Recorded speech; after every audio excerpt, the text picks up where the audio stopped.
Bonsoir, donc je suis Jean-Marie Guinbert, directeur des affaires culturelles. Je pense que vous avez l'habitude de me voir. Je vous souhaite la bienvenue au nom de François de Mazières, maire de Versailles, qui ne peut pas être là ce soir. Je parle plus fort.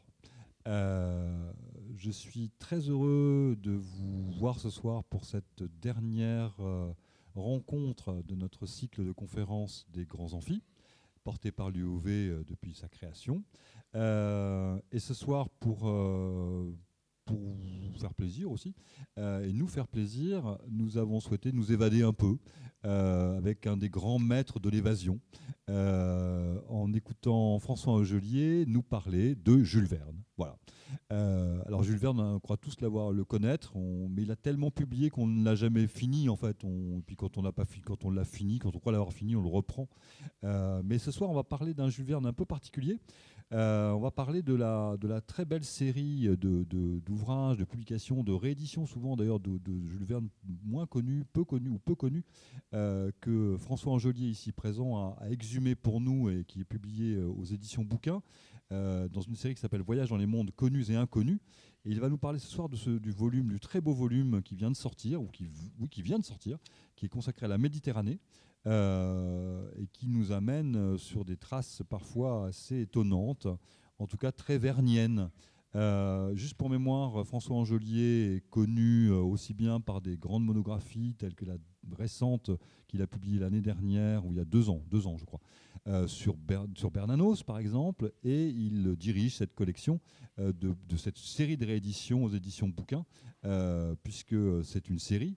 Nous allons parler ce soir du 2e volume. Il y en a encore 3 de prévus, je ne me trompe pas. Oui, 3 prévus, donc on n'est pas au bout de nos plaisirs, et on a hâte qu'il ne s'arrête pas d'ailleurs.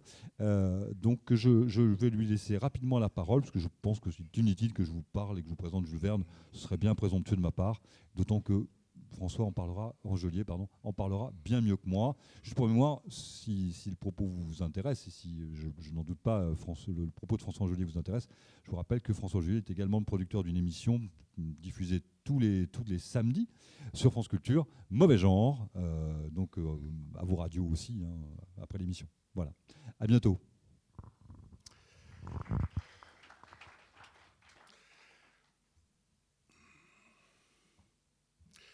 Bien, bonsoir à toutes et à tous.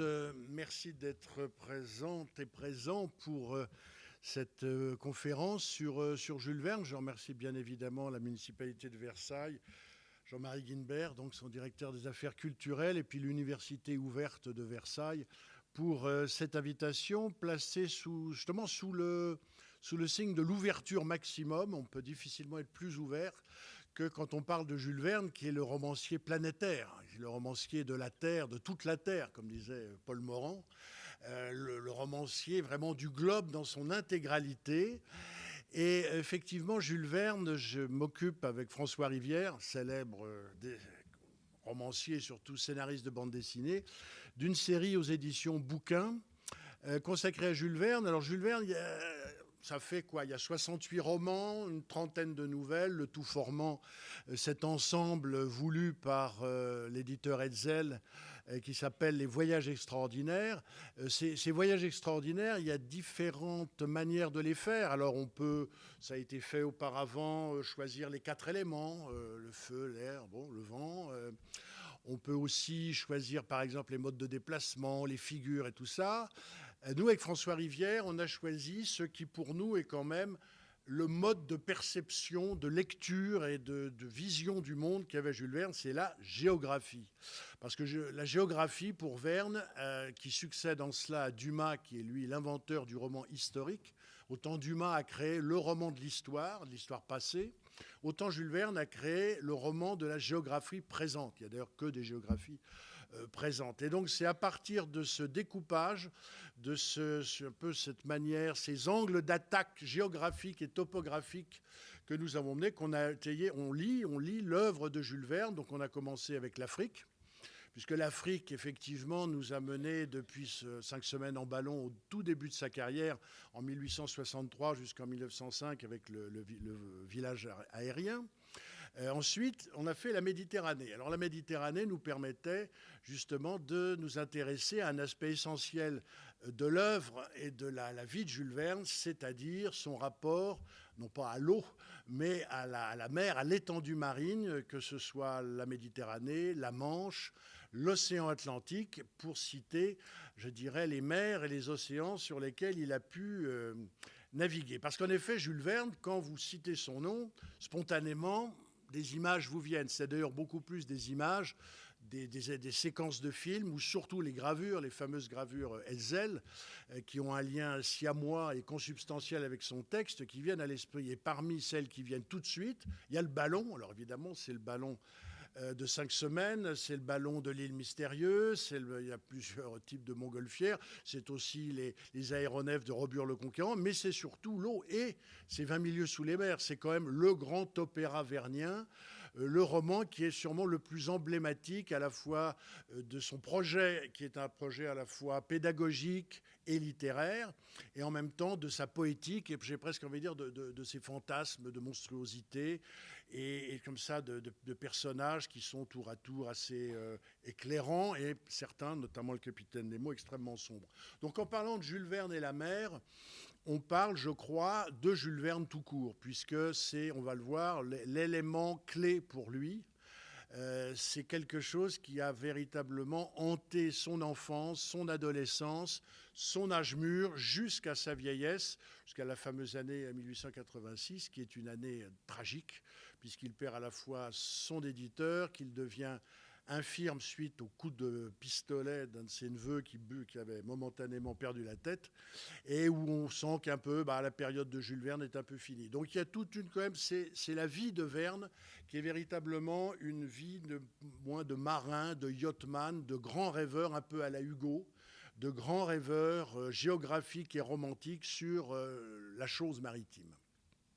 Alors, il y a une phrase dans Clovis d'Ardentor, un des romans que nous avons recueillis dans ce tome Méditerranée, qui est très précieuse, puisque, je la cite, « Quand il n'y a pas d'eau dans un paysage, il me semble qu'il lui manque je ne sais quoi », déclare le héros éponyme Clovis d'Ardentor. C'est un peu pareil pour les romans de Jules Verne. Les romans de Jules Verne sont des romans où il doit y avoir un moment, je dirais, hydraulique, un moment marin, un moment où quelque chose se passe à la surface de l'eau, au-dessus de l'eau, sous l'eau ou avec l'eau, enfin quelque chose qui participe de cela. Si ce n'est pas le cas, ça peut être des romans totalement déshydratés, comme 5 semaines en ballon, mais c'est le désert. Et le désert, c'est aussi une forme je dirais, d'océan sec. C'est aussi une forme comme ça de voyage, on pourrait le dire presque maritime. La même chose, on le retrouvera dans Les Enfants du Capitaine Grant en Argentine, ou alors dans Michel Strogoff avec la steppe. Il y a toujours, quand il n'y a pas la mer, il y a la steppe ou il y a le désert. Donc on retrouve ce rapport à une immensité. Ça, c'est très, très important. Donc effectivement, toujours de l'eau chez Jules Verne, toujours de l'élément aquatique. Alors, avec cela, on a cet élément qui est soit liquide, alors c'est toutes les formes, je dirais, d'étendue maritime, que ce soit la Méditerranée, la Manche, l'océan Atlantique. Il n'y a pas d'étang chez Jules Verne, mais bon, il y a cette espèce d'eau en liberté, soit c'est l'eau sous sa forme solide. Et là, nous avons tous les romans qui sont les romans polaires. Le tout premier, qui est les voyages et aventures du capitaine Atterra, jusqu'à la fin, avec le Sphinx des glaces, où c'était la grande époque des explorations polaires, eh bien, les héros verniens se confrontent dans une sorte de folie messianique, prométhéenne, avec la conquête du pôle, qu'on conquiert bien évidemment avec un drapeau à la main au nom d'une nation, l'Angleterre, la France ou autre. Donc il y a de l'eau partout, sous toutes ses formes. Et quand il n'y a pas d'eau, on est totalement désemparé et il manque quelque chose au roman vernien. Alors, on peut faire un petit peu le tour de ces romans maritimes. Il y a évidemment 20 milieux sous les mers, 20 000 lieues sous les mers, je le répète, donc qui est le roman total, le roman où il y a absolument tout, puisqu'il y a l'immersion et la navigation dans les grandes profondeurs, il y a la flottaison en surface. On s'arrête là, il n'y a pas le Nautilus n'est pas un avion, mais il faudra attendre un peu plus tard avec Robur le Conquérant, où passer justement de l'un à l'autre, on complétera la machine et on pourra à la fois flotter et décoller. Donc il y a 20 000 lieues sous les mers, qui est un roman des années 1970, qu'il a d'ailleurs écrit en mer, allongé sur le ponton d'un bateau dont il était le propriétaire. Donc c'est un roman qui est à la fois maritime et qui s'est écrit bercé par la houle et par les marées. Il y a les fameuses aventures du capitaine Hatteras, 64-66, qui racontent la folie furieuse d'un héritier, riche héritier anglais, qui met en place un navire, le Forward, en avant, et qui veut aller en avant jusqu'au pôle et conquérir le pôle, le point polaire, pour la plus grande gloire de l'Angleterre. Et tout cela se fera, mais avec une véritable folie. D'ailleurs, à la fin, le personnage tombe fou. C'est un roman à la fois effectivement polaire, donc maritime d'une certaine façon, avec justement tout un tas de mythes autour du pôle Nord, et en même temps un roman sur la folie exploratoire. Ça c'est un des tout premiers romans de Jules Verne, je crois que c'est le second roman. Il y a le Sphinx des glaces, qui est un hommage aux aventures d'Arthur Gordon Pym d'Edgar Poe, alors qu'il est un roman là, antarctique, où l'espace polaire devient plus un endroit, je dirais, de vision, d'hallucination, de rêve. C'est plutôt un hommage à Edgar Poe, qui, on ne le dit pas assez, puisqu'on est un peu obsédé par le progrès technique. Quand on parle de Jules Verne, on voit surtout la science et la technologie, mais il y a les rêves, il y a les fantômes, il y a les spectres, il y a toute une espèce de hantise, et son maître, c'était Edgar Poe. Donc c'est un peu ça, Jules Verne. Il ne faut pas oublier Edgar Poe, et le Sphinx des glaces est un hommage à Edgar Poe, Les enfants du capitaine Grant et Le tour du monde en 80 jours, qui sont des moments où on passe par les océans, mais on ne fait qu'y passer. Ce sont simplement des étapes parmi d'autres, et ce sont des romans plutôt de la distance plutôt que des romans du lieu géographique. Il y a l'extraordinaire Kéraban le Têtu, un roman de 83, qui est absolument génial. En ce moment, il y a des élections présidentielles en Turquie. Alors c'est intéressant de lire Kéraban en ce moment, puisque quelle est l'histoire? C'est un négociant un peu radin qui s'apprête à franchir le Bosphore. Et on lui dit, monsieur, pour franchir le Bosphore, ok, d'accord, mais il faut payer l'impôt. Comment ça? Mais il n'est pas question que je paye l'impôt. Donc je ne paierai pas l'impôt et je franchirai le Bosphore. Et il fait tout le tour de la mer Noire pour se retrouver de l'autre côté du Bosphore sans avoir payé l'impôt, ce qui nous amène à découvrir évidemment toute la zone périphérique, périmaritime, comme ça, avec tout un tas d'aventures, et en même temps de découvrir cette Méditerranée, plus que c'est pas la Méditerranée, mais enfin cette zone très, très orientale où Jules Verne n'est jamais allé. Autre roman, 1871, s'appelle Une ville flottante. Alors une ville flottante, je vais en parler de manière plus détaillée, c'est l'histoire d'un voyage et presque un roman fantastique à l'intérieur d'une gigantesque Léviathan des mers que Jules Verne a connu, qui est un hyper paquebot d'acier. Il y a à la fois des voiles et de la vapeur, et à l'intérieur duquel, évidemment, se trame toute une conspiration familiale qui relève plus, je dirais, du conte fantastique anglais que du roman maritime. Mais Jules Verne arrive à mêler les deux avec beaucoup d'habileté. Je signale également L'île à Hélice. Alors, L'île à Hélice, là, c'est encore plus extraordinaire, puisqu'il y a chez Verne une volonté de dénoncer toujours un petit peu les utopies dans ce qu'elles peuvent avoir de radical, un peu d'effréné. Et quelle est cette île à Hélice? Eh bien, c'est une île que se sont fait construire des multimilliardaires qui veulent avoir une vie parfaite. Donc cette île est une plateforme, une grande, gigantesque plateforme de taille insulaire en métal, mue par 2 moteurs. On a installé dessus une sorte de grande cité résidentielle, et ces milliardaires se déplacent à la surface des eaux, à la surface des mers, de manière à être sûr d'être toujours au soleil, de ne jamais subir la pluie, les ouragans, les vents. Donc l'île se déplace en fonction, je dirais, d'un climat bénéfique. Et là, ils sont persuadés, avec l'argent qu'ils possèdent, le modernisme et la perfection de leur vie quotidienne, que ma foi, c'est le paradis sur terre. Les choses sont un peu plus compliquées parce que parmi eux, il y a des catholiques et des protestants qui vont finir par se battre, par s'opposer. Il y a des affaires d'héritage, il y a des affaires de mariage. Donc les choses vont aller très mal. Et l'île va commencer à se fracturer, puisqu'elle a deux moteurs. Je ne vais pas dire qu'elle a un moteur catholique et un moteur protestant, mais quasiment, puisqu'à un moment, bien, les deux moteurs vont faire machine, non pas dans le même sens, mais machine contraire. Et là, l'île va commencer à craquer, à se fissurer.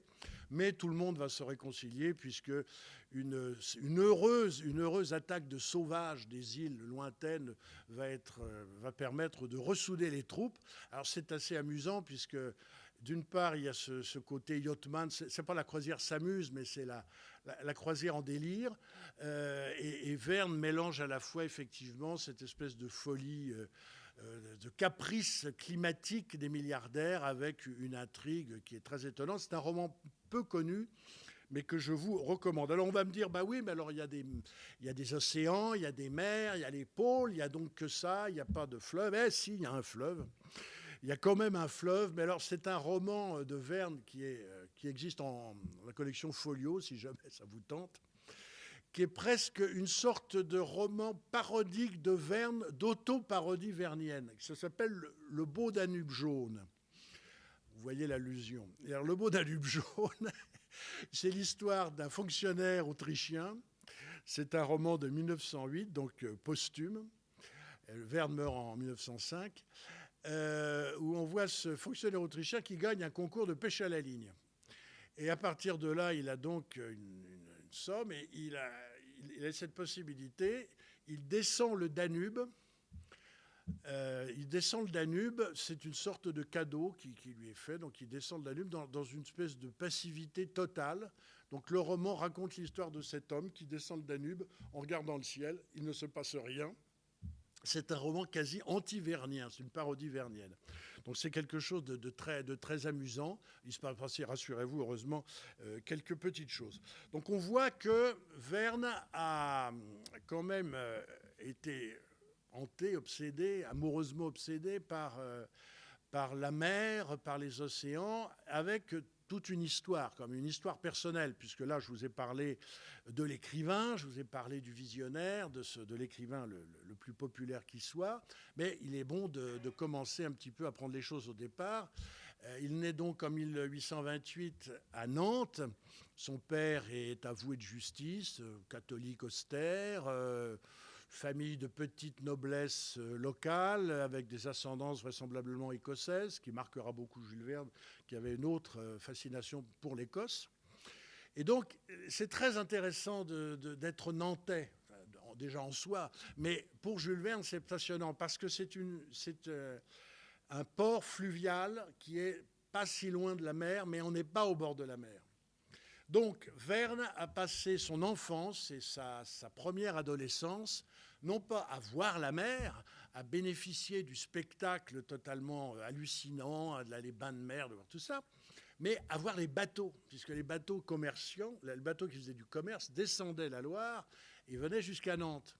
Et donc, il voyait les bateaux qui revenaient du lointain, qui revenaient de la mer, qui étaient véritablement comme des espèces presque comme des messagers comme ça qui portaient en eux les traces de l'impact véritablement de la présence maritime que Verne ne connaissait pas, qui connaîtra qu'à 14 ans, et surtout qui faisait du commerce. Donc on ouvrait les cales, il y avait des odeurs absolument capiteuses qui se répandaient sur les quais. Le jeune Verne était là, de temps en temps il se risquait à monter sur le ponton et comme ça pour voir un peu plus près à quoi ressemblait un bateau, c'est-à-dire les gréements, les mâts, la soute, peut-être à esquisser un vague dialogue avec les marins.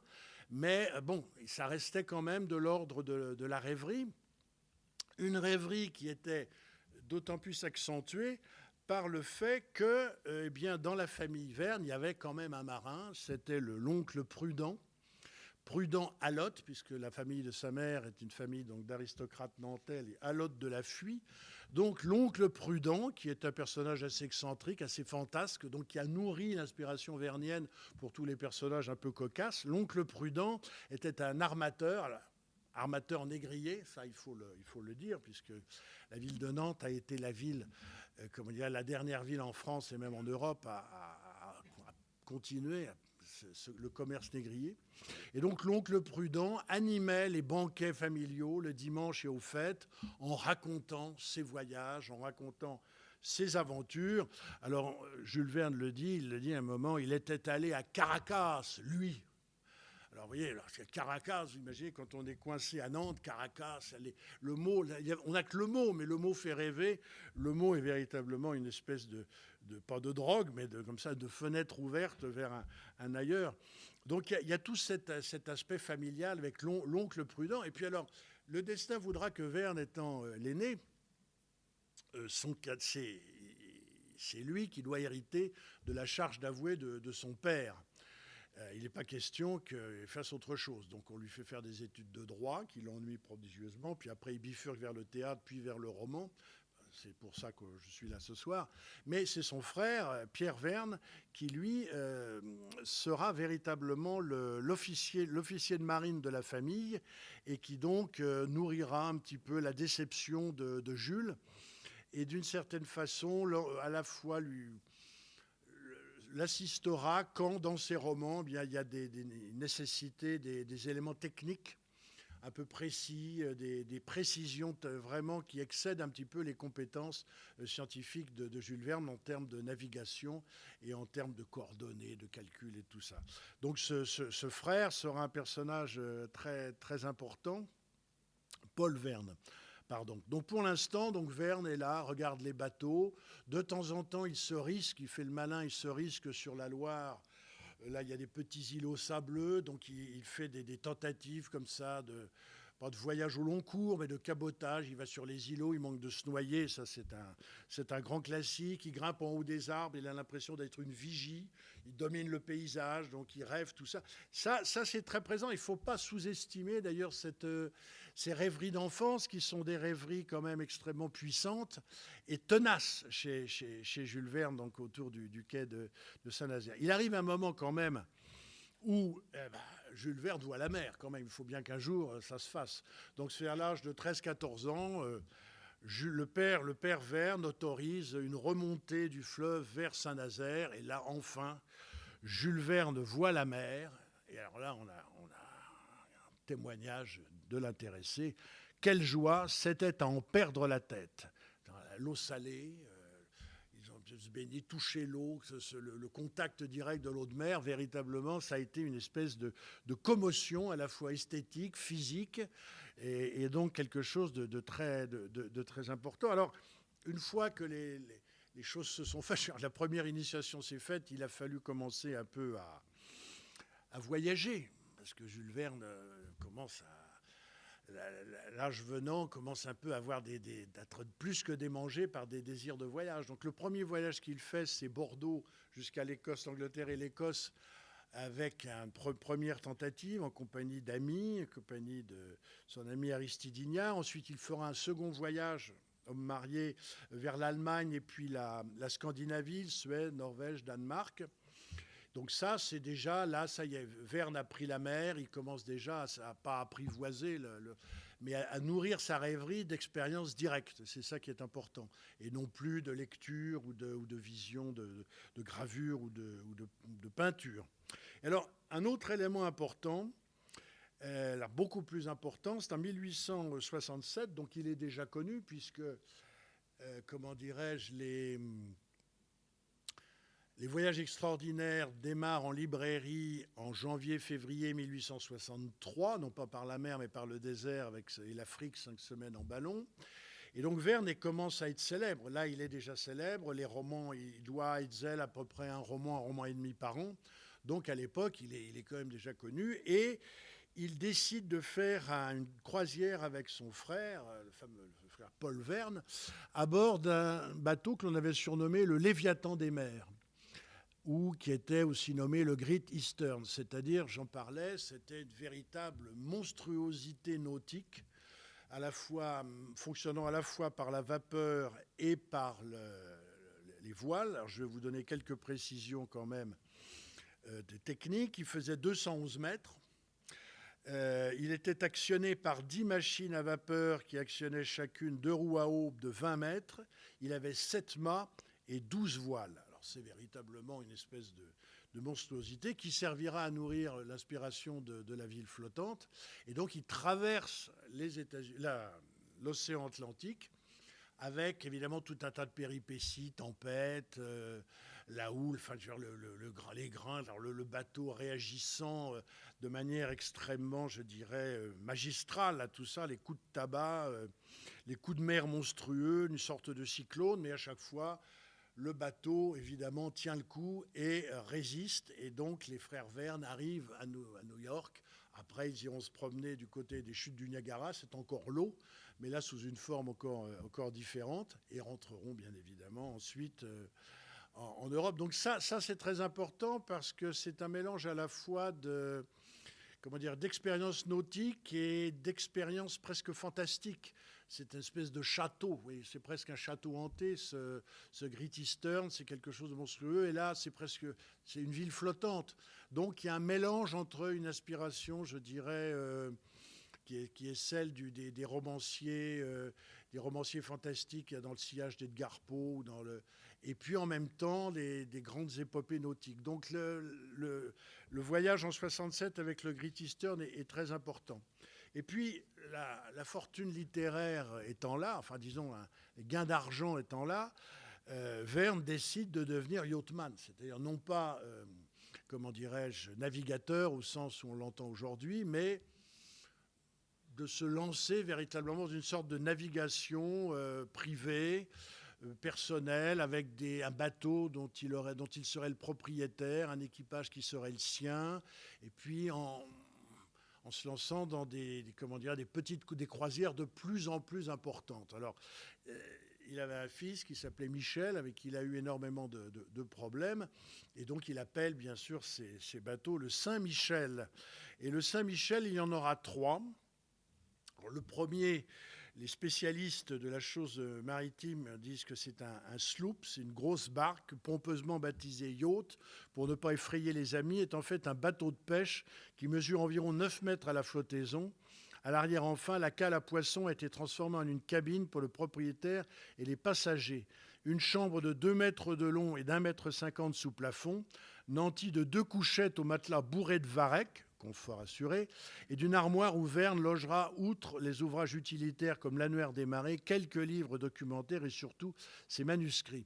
Alors vous voyez, c'est une espèce de petit navire, de grosse barque, dans lequel il arrive à s'insérer péniblement et avec lequel il fait quand même toute une série de voyages du côté de Saint-Malo, d'Ostende, de Londres, il va même à Paris. Enfin, disons que c'est le début, c'est Saint-Michel I.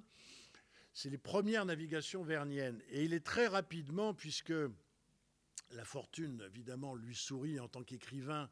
Et puis, à un moment, il gagne vraiment beaucoup d'argent, non pas avec ses romans, puisque Hetzel lui a fait signer des contrats qui ne le dépossèdent pas de ses droits, mais qui limitent considérablement ses droits d'auteur. Mais Verne devient riche avec l'adaptation scénique de ses romans, notamment Le Tour du monde en 80 jours, surtout Michel Strogoff, et puis 5 semaines en ballon qui sont adaptés sur la scène du Châtelet, qui se joue des centaines de fois et qui après voyage dans le monde entier. Donc ça le rend riche. Il peut envisager d'accentuer, je dirais, ses rêveries maritimes et ses aventures nautiques.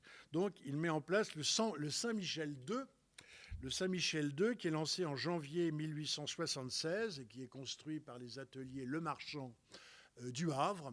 Et là, c'est beaucoup mieux. C'est plus cette espèce de grosse barque inconfortable qu'il avait. On est déjà dans le petit yacht qui fait 11 mètres de l'étrave à l'étambot, large de 3,60 mètres. Donc là, c'est quand même quelque chose de plus important, avec une chambre lambrissée de cyprès et d'acajou, n'est-ce pas, à 2 lits. Un salon doté de 2 canapés. Enfin, non, on est déjà dans le confort, puisque n'oublions pas ce que disait Roland Barthes. Il disait que chez Jules Verne, tout est coin du feu. Donc il aime bien l'aventure, il aime bien le périple nautique, il aime bien les croisières, mais il aime bien le confort aussi. Donc ça a commencé modestement, mais avec le temps, avec l'augmentation du tonnage et du confort des bateaux, on recrée un peu le salon bourgeois et le confort personnel à l'intérieur du bateau. Donc avec l'As, les choses deviennent quand même beaucoup plus sérieuses. Et donc, c'est toujours Southampton, Guernesey, Cherbourg, Brest. Enfin, c'est pas énorme, mais ça permet quand même à Verne de continuer à rêver et à jouer les capitaines. Alors, ça, on peut s'imaginer que les choses s'arrêtent là, mais non. Comment dirais-je, l'ange, pas l'ange du bizarre, mais l'ange du yachting veille, puisque un jour qu'il est à Nantes, Jules Verne se promène sur les quais, et patatras, il tombe sur un bateau c'est le coup de foudre. Il est saisi, il dit « il me le faut ». C'est un yacht à vapeur, très confortable, d'un tonnage infiniment encore supérieur. Et là, il voit véritablement le bateau qu'il lui faut. Donc, il écrit à son armateur de Nantes, du Havre, qui lui a construit le Saint-Michel II, en lui disant « cher ami, c'est terminé, je vous le rends. J'ai trouvé un jouet encore plus perfectionné et encore plus amusant et encore plus confortable qui est à Nantes. Et donc, si c'est dans vos moyens, vendez-le. Moi, je n'en veux plus, j'ai trouvé autre chose. Alors, évidemment, déconfiture du malheureux du constructeur. Et puis, donc, effectivement, il y a ce Saint-Michel III. Alors, le Saint-Michel III, là, on est véritablement dans l'hôtel flottant. Je donne toujours les précisions parce que tout cela se retrouve dans la presse de l'époque, notamment la presse spécialisée.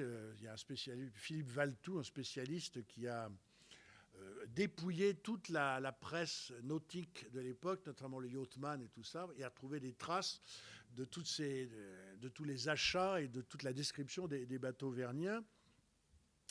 Et là, on est quand même dans quelque chose qui commence à être beaucoup plus...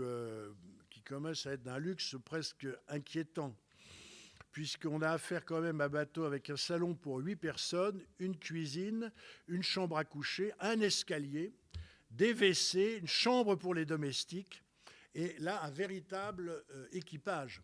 Donc Verne devient véritablement là le yachtsman bourgeois dans la grande tradition du 19e siècle, et il s'en servira après avec comme il le dit à Hetzel, quel voyage en perspective. Et là, il va véritablement beaucoup voyager, puisqu'on le verra en Méditerranée, dans la Baltique, en mer du Nord.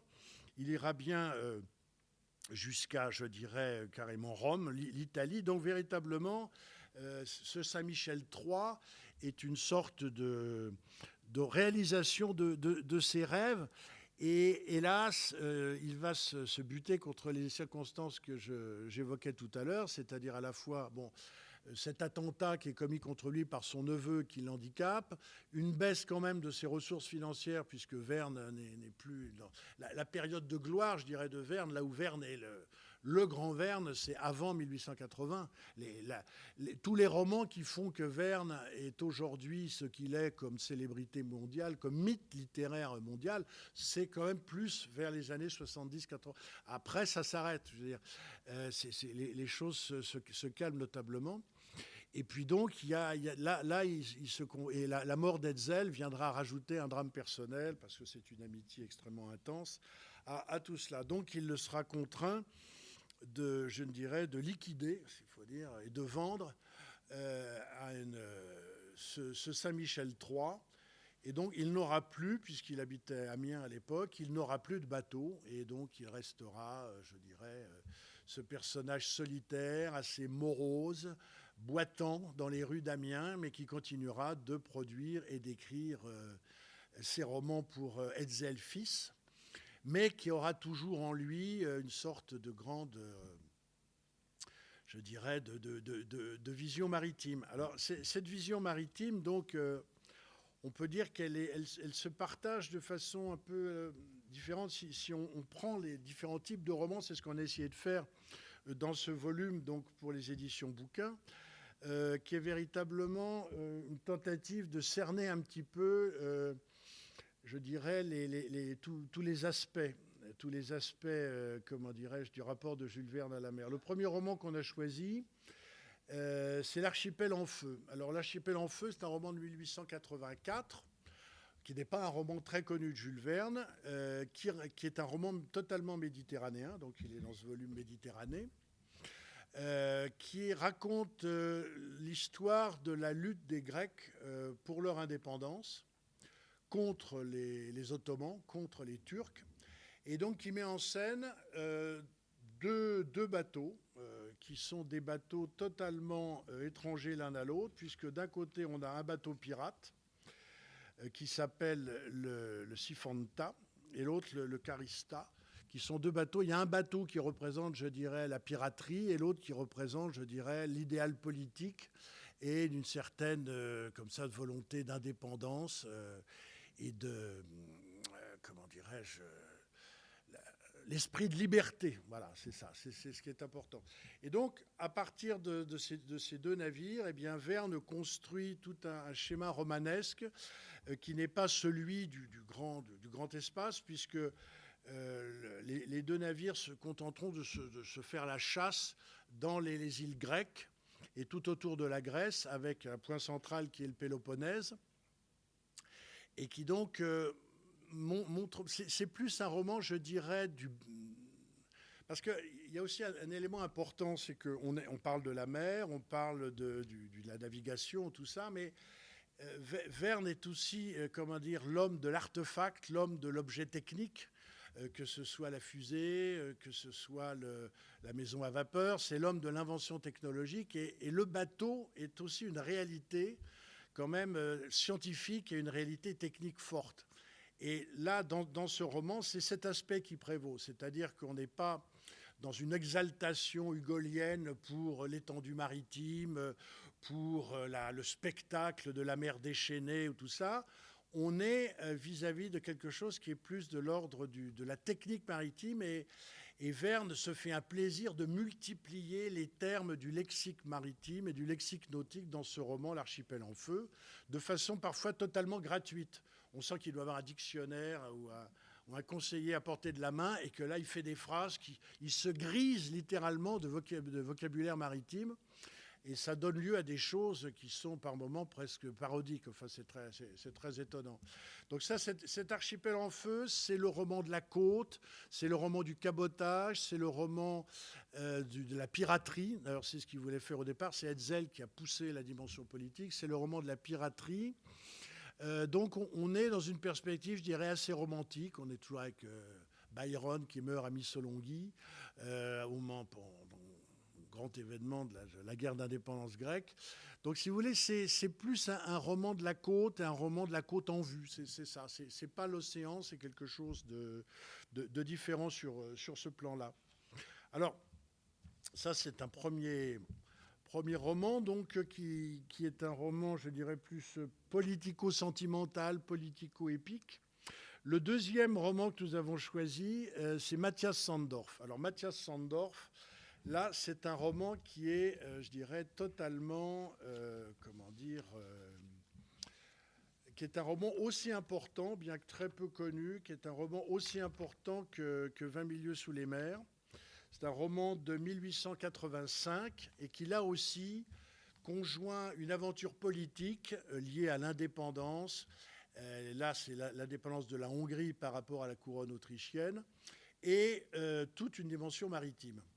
Alors, je m'explique. Matthias Sanddorf, roman donc de 1885, au départ, c'est un hommage de Verne à Dumas.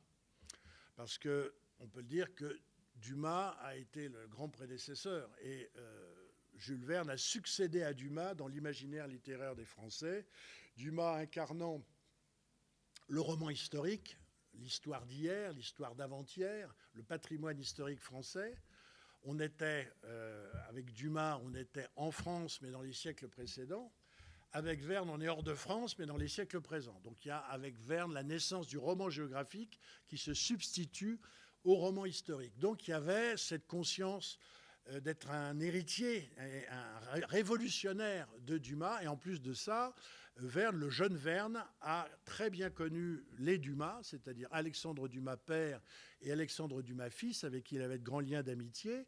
Et Dumas père, il a même été secrétaire du théâtre historique à un moment d'Alexandre Dumas, donc il l'a très très bien connu et il a été un peu marqué par cette personnalité totalement bigger than life qui était celle d'Alexandre Dumas. Donc un jour, à un moment où il arrive dans sa carrière en 85, où les choses commencent déjà un peu à changer pour lui, c'est un peu l'heure de la mémoire, l'heure des hommages, et Verne se dit je vais rendre hommage à Alexandre Dumas. Et ce Matthias Sandorf, c'est un hommage assumé, volontaire et mentionné en tête du roman, dans une espèce de petite hors-texte, à Alexandre Dumas et surtout au comte de Monte Cristo. Puisque c'est exactement la même histoire, c'est l'histoire donc du comte Sandorf, qui est à la tête de la conspiration hongroise contre la couronne autrichienne, qui est trahi, je ne vais pas vous raconter dans les détails puisqu'on y sera encore demain, mais qui est trahi, qui est arrêté, incarcéré, qui s'évade et qui disparaît. Souvenez-vous du comte de Monte Cristo, c'est exactement ça. Il disparaît. Et bien après, 10 ans, 13 ans plus tard, réapparaît un personnage, une sorte de grand philanthrope, très riche, médecin, qu'on appelle le docteur Antékirt, dont la vie est un peu mystérieuse, dont on dit qu'il a connu des aventures orientales, d'initiation mystique, sur lesquelles on connaît peu de choses, qu'il a été en même temps c'est un homme qui maîtrise totalement la médecine, et puis même la médecine sous sa forme, je veux dire, presque psychosomatique. Donc c'est un personnage fascinant, et on va se rendre compte, bien évidemment, que le docteur Antékirt, c'est Matthias Sandorf. Et c'est aussi un roman méditerranéen, bien évidemment. Mais là, on sent que Verne a une volonté de jouer avec la Méditerranée. Autant avec l'Archipel en feu, c'était une Méditerranée réduite à la zone grecque, hellénique, voilà, avec le Péloponnèse, avec les mers adjacentes, avec les Cyclades. Autant là, dans Matthias Sandorf, on couvre absolument la totalité de la Méditerranée, depuis Gibraltar jusqu'à la Turquie, avec ce personnage qui est, je dirais, une sorte de démon et de démon technologique, puisqu'il a conçu des vedettes rapides, des vedettes qui s'appellent des electrics, des vedettes électriques, qui arrivent à se déplacer aux quatre coins de la Méditerranée avec une vitesse absolument extraordinaire. Ce qui fait qu'il quadrille le terrain. Il n'y a plus du tout cette espèce de lenteur dans les déplacements avec la navigation à voile, bien évidemment, mais également la navigation à vapeur. Là, l'électricité règne et ces espèces de petites vedettes permettent au docteur Antékirt d'envoyer des hommes en mission, de faire des coups de commando par-ci, par-là, comme ça, et véritablement de régner sur la Méditerranée. Donc c'est un roman très, très passionnant pour ça, de voir comment Verne aime beaucoup maîtriser les lieux géographiques, non pas, je dirais, sous forme d'entités comme ça qu'il faut découvrir, qu'on découvre peu à peu. C'est le cas dans certains romans, mais dans certains autres, comme celui-là, pour lui, c'est presque comme un jeu d'échecs. Il déplace ses personnages, il déplace ses bateaux, il déplace les événements de son roman à la surface de la Méditerranée, comme on déplacerait des pièces sur un échiquier, avec une espèce de vitesse redoutable, ce qui permet justement d'être dans une espèce de mobilité, de nervosité du récit, d'électricité, c'est le cas de le dire, qui est presque celle du récit moderne. Donc ça, c'est le grand intérêt de ce Matthias Sandorf, qui est un roman que je vous recommande, puisque avec 20 milieux sous les mers, c'est sûrement un des deux grands romans au sens du grand opéra vernien. Alors, hommage à Alexandre Dumas avec donc Matthias Sandorf, mais un autre roman, Clovis d'Ardentor, de 1896, là, Verne va faire sa fin. Ça n'est plus un hommage à Dumas, c'est un hommage à deux choses, à la fois à la colonie française d'Algérie et à Labiche, l'auteur de théâtre. Parce que Verne se souvient qu'étant jeune Rastignac nantais courant les théâtres, les rédactions et les salons littéraires parisiens, il se souvient d'avoir apprécié et d'avoir été très, très saisi, parce qu'il y a un côté mariole, il y a un côté fantasque et loustique chez Verne, par le théâtre de la Biche. Et là, Clovis Dardantor, c'est quoi? C'est Monsieur Perrichon en Algérie. Voilà. Donc, la dimension maritime est assez limitée, puisqu'on va de Sète à Oran. Ouais, c'est pas énorme, mais bon, il faut déjà le faire. Et donc, c'est plus les compagnies maritimes intérieures, d'une certaine façon, puisqu'elle est de la Provence jusqu'à l'Algérie, c'est ne pas quitter la France. Donc, il y a ça. Alors, c'est un roman qui est à la fois une pochade, où Verne reprend d'une certaine façon, avec des histoires de mariage, de prétendants, d'enfants adoptés. Je ne vous raconte pas non plus, parce que là aussi, ça devient très compliqué. Ça met aussi en évidence un aspect important chez Verne, qui est les problèmes avec la famille, c'est-à-dire d'être père de famille, qui pour lui était plutôt une souffrance. Donc il rêve aux familles adoptées, comme ça, c'est une famille qu'on choisit soi-même. Donc ça, c'est un aspect important de Clovis Dardantor, mais on n'en parlera pas. Et donc ce Clovis Dardantor, qui est une espèce de tartarin totalement éloquent, infatigable, qui n'arrête pas de parler, qui en fait trop en permanence, est un hommage au Perrichon de la Biche. Et donc Verne s'en sert justement pour le promener à la surface de la Méditerranée dans des scènes qui sont plus là du domaine du cocasse que du domaine de l'épopée maritime. On n'est pas du tout chez le capitaine Nemo avec Clovis Dardantor. Et le dernier roman que nous avons choisi, donc alors là c'est encore un autre aspect, c'est encore une autre forme d'utiliser de manière littéraire et romanesque la mer, c'est L'Invasion de la mer. Roman, alors là, très quasi inconnu, qui date de 1905, qui est le dernier roman auquel Verne ait travaillé, peut-être le dernier roman qu'il ait publié, mais sans pouvoir en reprendre les épreuves et collaborer à son édition. Et là, L'Invasion de la mer, le matériau est un matériau authentique, on n'est pas du tout dans une fiction, même hommagée à Dumas ou à La Biche. Verne se sert d'un projet qui est le projet Roudère. Alors, le projet Roudère, je vais vous expliquer rapidement ce que c'est. Roudère était un Creusois, un Saint-Cyrien, un ingénieur, un peu saint-simonien. Vous savez, ces gens qui rêvaient la gloire de la France par la technologie, la science et l'humanisme. Et ce Roudère avait remarqué, lors d'une mission en Tunisie, que non loin de la côte méditerranéenne, le niveau de la Tunisie était certains, ça s'appelle les chottes, certaines parties du désert tunisien étaient sous le niveau de la mer. Et en bon Saint-Simonien, il s'était tapé sur le front en disant « Mais voilà, on va créer une mer intérieure en Tunisie en ouvrant le chemin aux eaux méditerranéennes jusqu'aux terres qui sont sous le niveau de la mer. » Donc il avait mis en place, alors ça a été un projet authentique, sur lequel au départ l'État, je ne vais pas parler des dates précises, mais je crois que la République avait investi quand même des dizaines de milliers de francs or. Et puis à un moment, quelqu'un a dû dire, est-ce qu'on est sûr que c'est si sérieux que ça? Est-ce que c'est pas un petit peu de l'ordre de la rêverie et les choses se sont arrêtées d'un coup, et Roudère en a été pour sa rêverie et pour ses projets d'utopie de mer intérieure tunisienne. Et Verne, qui était au courant de cette histoire, qui a été très connue à l'époque, Verne reprend l'affaire et décide d'en faire un roman. Ce sera donc L'Invasion de la mer. Il met en scène, il arrive à fondre en un seul personnage les deux mentors de l'opération qui étaient Roudère et Ferdinand de Lesseps. Ferdinand de Lesseps, l'homme du canal de Suez, qui lui a fonctionné, et l'homme du canal de Panama, qui fonctionnera un jour, mais pas du temps de Ferdinand de Lesseps. On connaît l'affaire de Panama. Et donc a créé un personnage comme ça, qui se heurte évidemment aux tribus locales, qui refusent de voir, d'une certaine façon, profaner leur territoire, et notamment anéanti l'économie agricole, les oasis.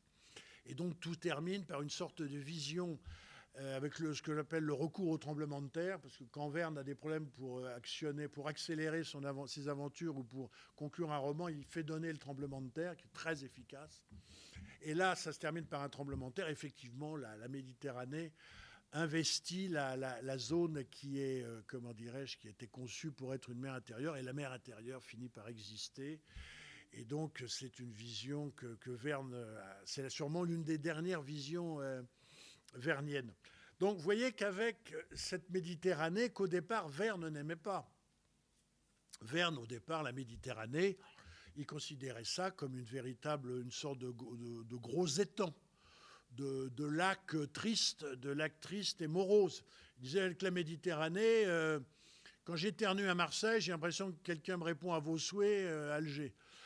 Pour lui, c'était sympathique, mais bon, en définitive, c'était pas ça la mer. La mer, c'est l'Atlantique, bien évidemment, l'Atlantique de son enfance, l'Atlantique qu'il a traversé, ou alors il se voulait un hyperboréen, un homme du septentrion. C'est la Blanche, c'est la mer du Nord, c'est la Baltique, c'est vers le pôle. C'était ça pour lui la mer. C'est véritablement les zones froides, avec toujours ce mépris d'ailleurs qu'on avait pour le monde méridional à l'époque de Verne. Ça aussi, c'est un aspect méconnu, mais on méprisait un petit peu les méridionaux à cette époque de la Troisième République. Et donc Verne était un peu là-dedans aussi, d'avoir cet esprit comme ça un peu condescendant à l'égard des méridionaux et de la Méditerranée.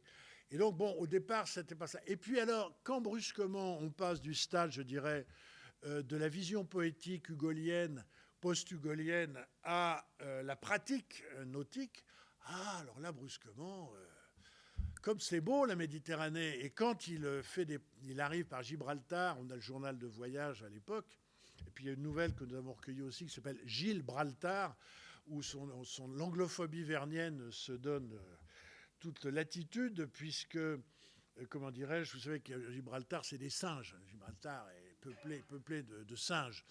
Et à un moment, les singes décident se trouve un chef, qui est un homme, qui est un révolté, et c'est les singes, la tribu des singes donne l'assaut à la caserne, au siège du gouvernorat anglais. Et le seul qui arrive à contrer les singes, c'est le gouverneur, puisque lui-même ressemble à un singe, donc il se fait passer pour un singe. Donc ça aussi, c'est un bon. Alors, je veux dire, Verne, arrivant par Gibraltar, découvre une autre Méditerranée, enfin découvre même la Méditerranée en tant que navigateur et yachtman. Et là, véritablement, il y a une espèce d'éblouissement, de délectation, et il y aura un chapitre entier qui s'appelle La Méditerranée dans Mathias Sandorf. Donc les noces finiront par se célébrer entre Jules Verne et la Méditerranée. Donc ce qui est intéressant quand même, c'est qu'on voit la manière dont ce romancier, dont la feuille de route était simple, c'était distraire en éduquant et éduquer en distrayant, c'était ça, utilise dans je dirais, un cadre scientifique et un cadre quand même très précis et sans jamais qu'il y ait d'errements et d'erreurs, utilise la Méditerranée, c'est-à-dire à la fois comme une sorte de zone. Certaines zones sont des zones mythiques, un petit peu comme dans l'archipel en feu. D'autres, il fait appel à toute l'étendue. Des fois, il joue avec l'invasion de la mer. Il joue avec véritablement ce qu'est la réalité topographique et géographique de la mer et des rivages.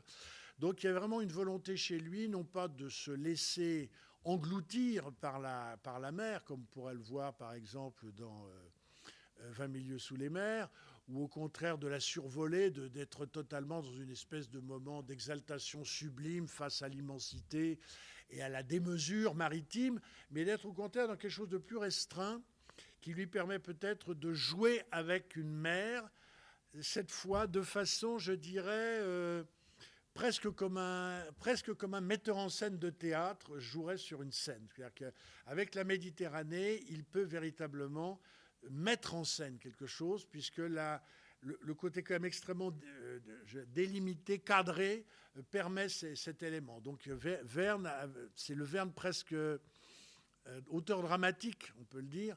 Il y a à la fois Dumas et Labiche qui s'attaquent à la Méditerranée, ce qui ne sera pas le cas avec les autres entités maritimes, où là, au contraire, il jouera vraiment dans l'immensité, dans une espèce de perdition presque. Voilà, je vous remercie de votre attention.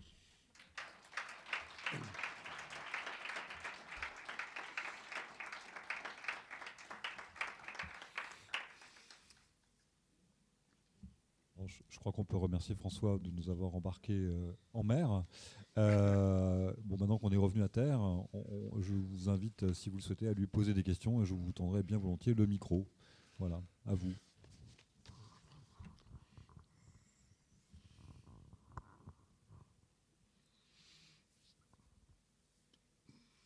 Non, mais si vous ne le questionnez pas, il va être déçu. Hein. Donc, Oui, allez-y, allez-y, allez-y.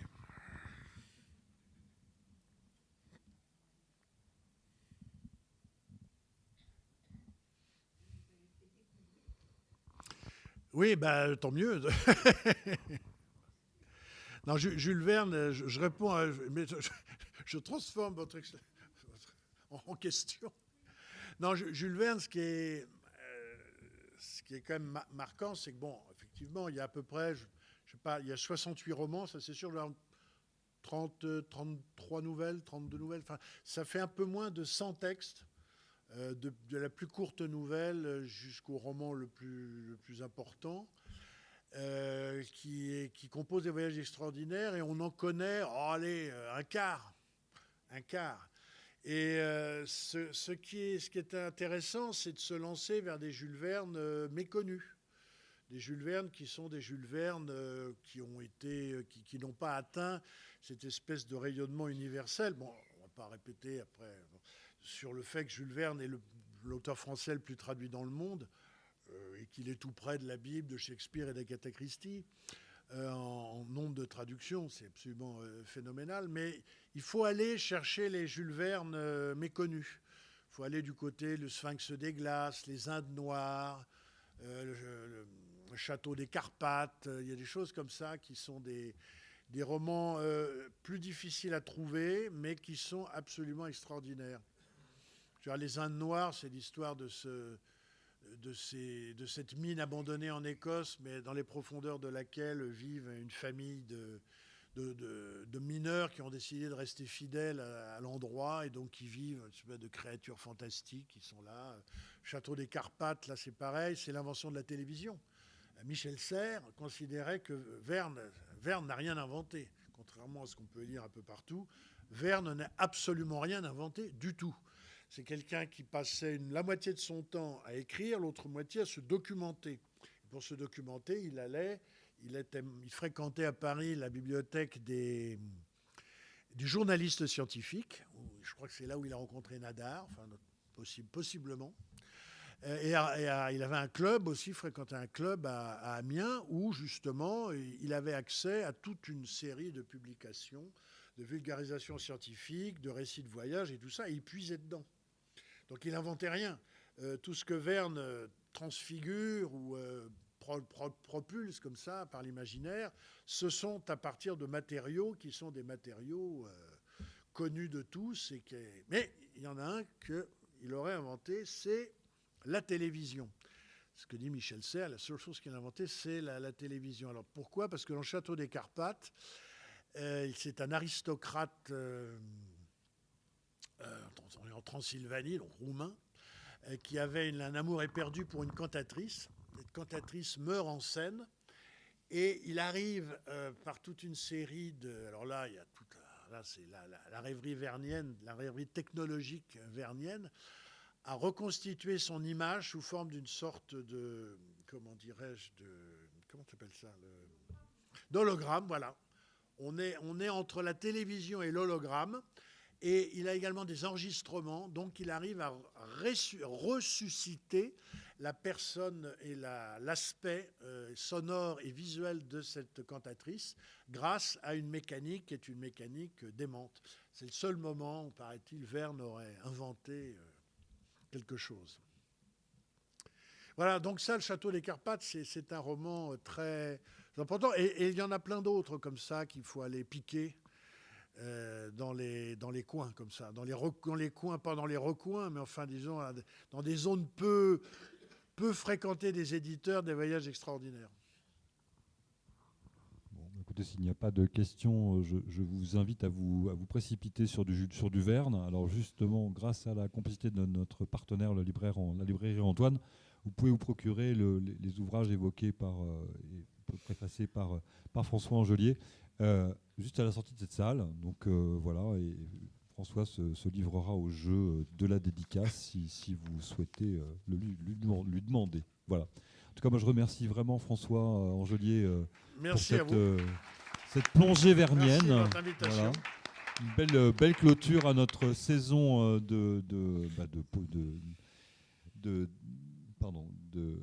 d'université ouverte. Et je vous donne rendez-vous du coup pour la suite. Ce sera à la rentrée, effectivement, à partir du mois d'octobre, pour de nouvelles conférences, un nouveau cycle de conférences dont je ne vous dévoilerai pas le programme, mais qui sera ouvert pour le coup quand même dès le mois de septembre, dès fin septembre, par une conférence de la grande leçon inaugurale traditionnelle qui aura lieu au Montancier comme toutes les saisons. Donc voilà, elles passent mais elles reviennent. Voilà. À bientôt.